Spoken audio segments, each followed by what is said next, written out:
Dear students, स्वागत है आपका हमारे यूट्यूब चैनल पर।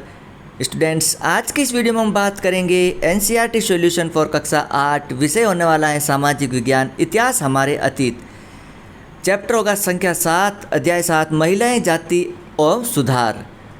ये सभी सॉल्यूशन हम एनसीईआरटी की पाठ्य पुस्तक से हैं। चलिए शुरू करते हैं। पहला है प्रश्न, फिर से याद करें। प्रश्न संख्या 1, निम्नलिखित लोगों ने सामाजिक विचारों का समर्थन किया और प्रचार किया। तो इनकी हमें टिप्पणी लिखनी है संक्षिप्त। जैसे आंसर लिखेंगे, राजा राममोहन राय ने सती प्रथा पर प्रतिबंध लगाया था। दयानंद सरस्वती ने विधवा पुनर्विवाह पर रोक लगाई। वीरासलिंगम पुंतलु विधवा पुनर्विवाह पर दिया जवाब। ज्योतिराव फुले ने जातियों के बीच समानता। पंडिता रमाबाई महिला शिक्षा पर जोर दिया। पेरियार अछूतों को समानता पर जोर दिया। मुमताज़ अली ने महिला शिक्षा पर जोर दिया और ईश्वर चंद्र विद्यासागर ने विधवा पुनर्विवाह पर जोर दिया था। अगला प्रश्न है, निम्नलिखित में से सही और गलत बताएं। तो हमें सही गलत लिखना है। पहला है, जब अंग्रेज़ों ने बंगाल पर कब्जा किया तो उन्होंने विवाह, गोद लेने, संपत्ति, उत्तराधिकार आदि के बारे में नए कानून बनाए। यह कथन सत्य है, इस प्रकार लिखेंगे सही। अगला है, समाज सुधारकों को सामाजिक तौर तरीकों में सुधार के लिए प्राचीन ग्रंथों से दूर रहना पड़ता था। यह कथन गलत है, यहाँ लिखेंगे गलत।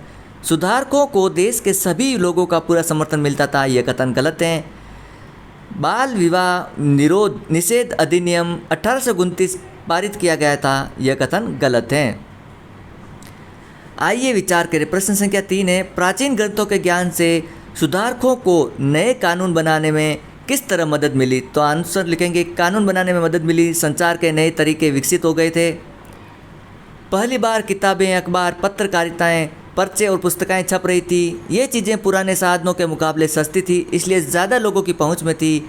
नए शहरों में हर प्रकार के सामाजिक, राजनीतिक, आर्थिक और धार्मिक मुद्दों पर चर्चाएं आम जनता तक पहुंची। अगला प्रश्न संख्या 4 है, लड़कियों को स्कूल न भेजने के पीछे लोगों के पास कौन कौन से कारण होते थे। आंसर लिखेंगे, लड़कियों को स्कूल न भेजने के पीछे कई कारण थे। लोगों को लगता था कि अगर लड़कियां पढ़ लेंगी तो घर का काम कौन करेगा। पढ़ने वाली लड़कियां घर का काम नहीं करेंगी, जिससे घरेलू काम बाधित होगा। लोगों को विश्वास था कि अगर औरत पढ़ी लिखी होगी तो वह जल्दी विधवा हो जाएगी।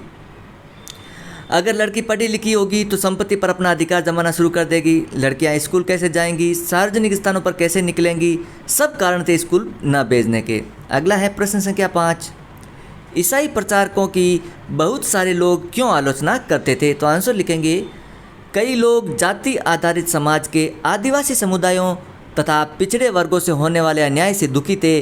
वे समानता के व्यवहार की कामना करते थे। ईसाई प्रचारकों ने जब इनके बच्चों के लिए स्कूल खोले तो अन्य जातियों के बच्चों की तरह वह भी स्कूल जाने लगे। कुछ आदिवासी समुदायों को ईसाई धर्म में भी परिवर्तित किया जा रहा था, इसलिए बहुत से लोग ईसाई प्रचारकों की आलोचना करने लगे थे। परंतु कुछ सुधारक ऐसे भी थे जिन्होंने इन लोगों को समाज में सम्मान दिलाना चाहते थे। इन लोगों, विशेषकर सुधारकों ने कई प्रचारकों पर द्वारा पिछड़ी जातियों के हित में कदम उठाए और उनका समर्थन किया। अगला है प्रश्न संख्या 6, अंग्रेजों के काल में ऐसे लोगों के लिए कौन से नए अवसर पैदा हुए जो निम्न मानी जाने वाली जातियों से संबंधित थे। तो आंसर लिखेंगे, निम्न मानी जाने वाली जातियाँ सवर्ण जमींदारों के उत्पीड़न से दुखी थी। उन्हें ऐसे काम करने पड़ते थे जो घृणित माने जाते थे। अंग्रेजी काल में शहरों के विस्तार से काम के नए अवसर पैदा हुए और श्रम की मांग बढ़ गई। शहरों में कूलियों, खुदाई करने वालों, बोझा ढोने वालों, ईंट बनाने वालों, सफाई कर्मियों, नालियाँ साफ करने वालों, रिक्शा खींचने वालों आदि की ज़रूरत थी। इन कामों के लिए गांवों और छोटे कस्बों के गरीब लोग शहरों की ओर जाने लगे। इनमें बहुत से लोग पिछड़े वर्गों के भी थे। इन कामों के अतिरिक्त बहुत लोग असम, मॉरिशस, त्रिनिदाद और इंडोनेशिया आदि स्थानों पर बागानों में काम करने चले गए। भले ही नए स्थानों पर काम बहुत कठोर था, उत्पीड़न जातियों के लोगों के लिए यह गाँवों में स्वर्ण जमींदारों के दमनकारी नियंत्रण से मुक्ति पाने का अवसर था। अगला है प्रश्न संख्या 7, ज्योतिराव और अन्य सुधारकों ने समाज में जातीय असमानताओं की आलोचनाओं को किस तरह सही ठहराया। तो आंसर लिखेंगे, 19वीं शताब्दी से लेकर 20वीं शताब्दी के आरंभ तक भारतीय समाज जातीय असमानताओं से बुरी तरह त्रस्त था। निम्न कही जाने वाली जातियों के साथ बहुत बुरा व्यवहार किया जाता था।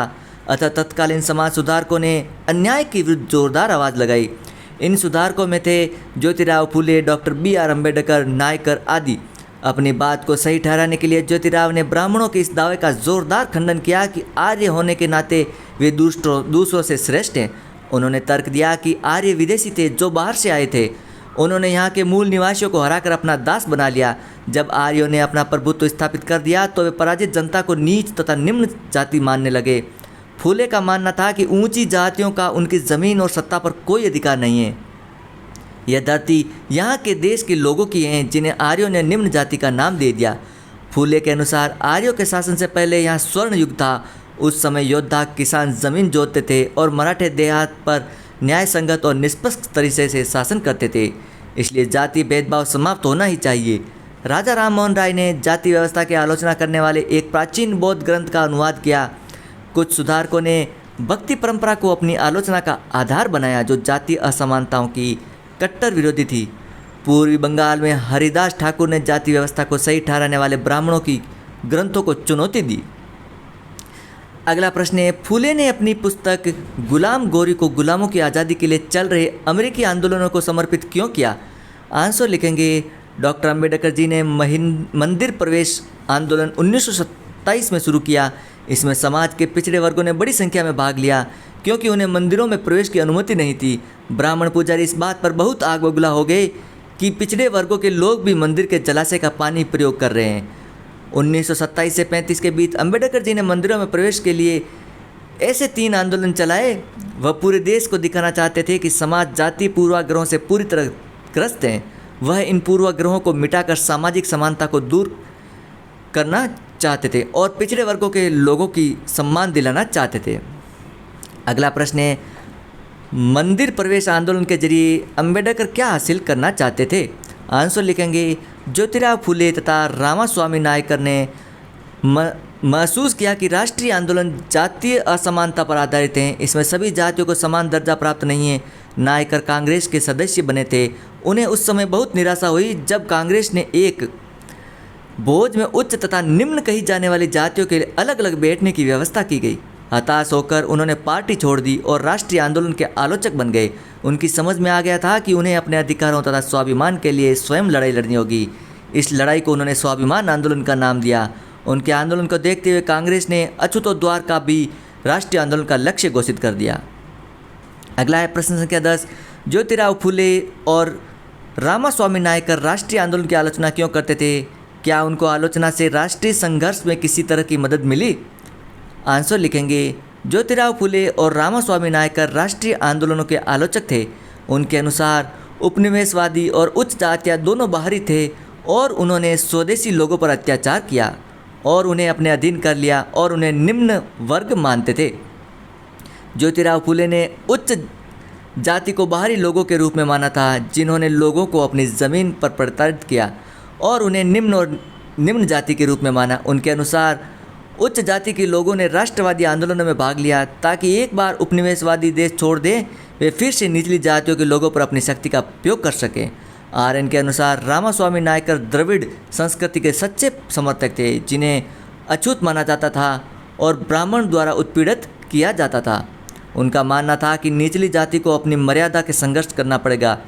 इन आलोचनाओं ने उच्च जाति के राष्ट्रवादी नेताओं के बीच पुनर्विचार और आत्मनिंदा करने में मदद की। इस प्रकार ये चैप्टर कंप्लीट होता है।